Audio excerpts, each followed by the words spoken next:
lucky, and I'm constantly reminded, just the little and the big things. This leader team puts on this event every month. This leader team pulled this display together. This leader team put on this product that we are donating to a very worthy cause. This leader team brought samples for you all to taste, and this leader team, everybody is absolutely incredible, and everybody pitches in, and I'm just so grateful to be part of this, and I'm just so thankful to have all these ladies as my friends, and I can't wait for more of you to join us on the leader team.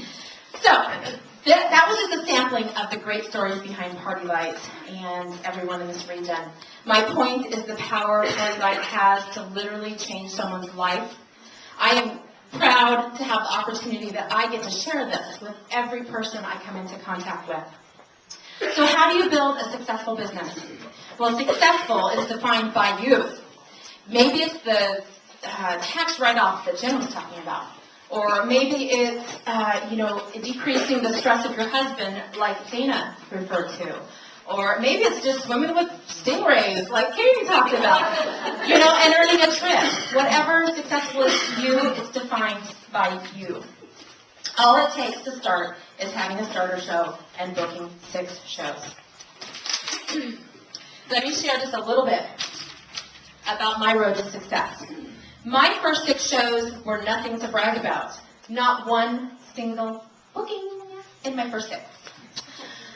But I took the advice of my leader. That's probably because I was shaking so bad up there, they felt sorry for me. But I took the advice of my leader, which was 6 shows get you a free kit, 12 shows build you a business. My 7th and my 8th show, I got 4 bookings at each. Whew. For those of you considering starting, and those of you in your first month of business right now, please hear me when I say it is so crucial for you to have a strong first 6 or more shows. These are what get you outside of your circle to build the foundation needed for a successful business. From my first regional that I was bribed to going to, I was one of those that said, kind of like Sheila, I'm not going to any of those things. But I did. I made the commitment to attend because she said I'd go into a drawing for a free 3-leg, and I said, 3 candles. Okay, once. I'll go this one. I've never missed a training since, and that was almost 10 years ago. And conference.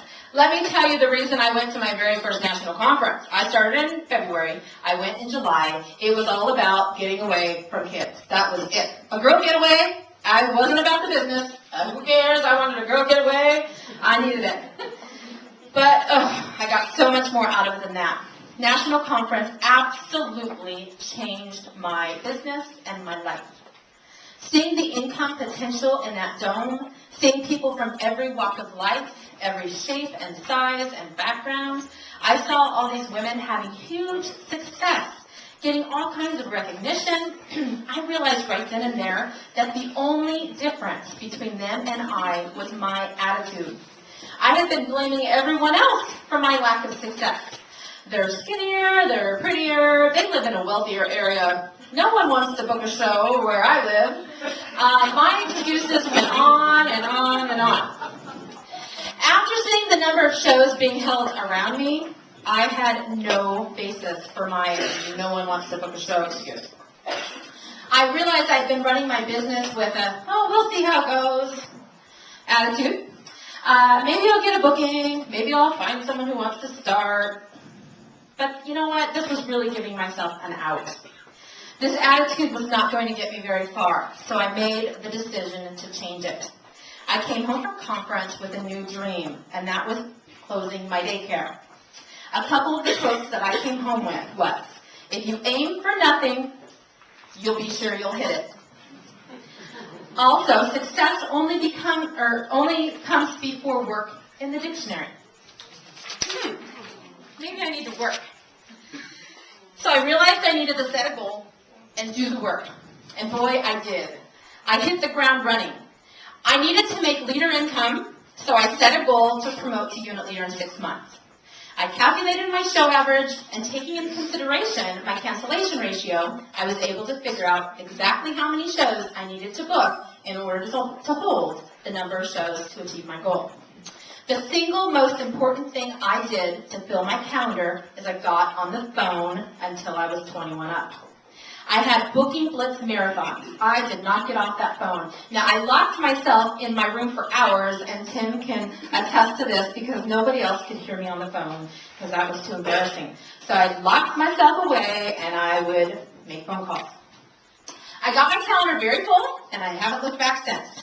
It took this marathon, this focus, this push month, or more like a year, to really stock my calendar.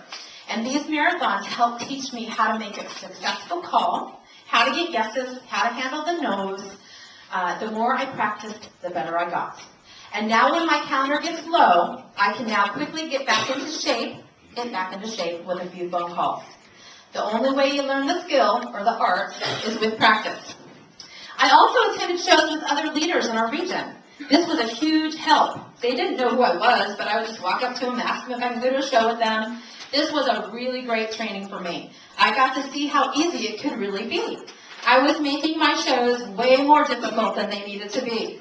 I was able to cut down on my show time and get new ideas. And after simplifying my shows, I began getting more bookings than ever.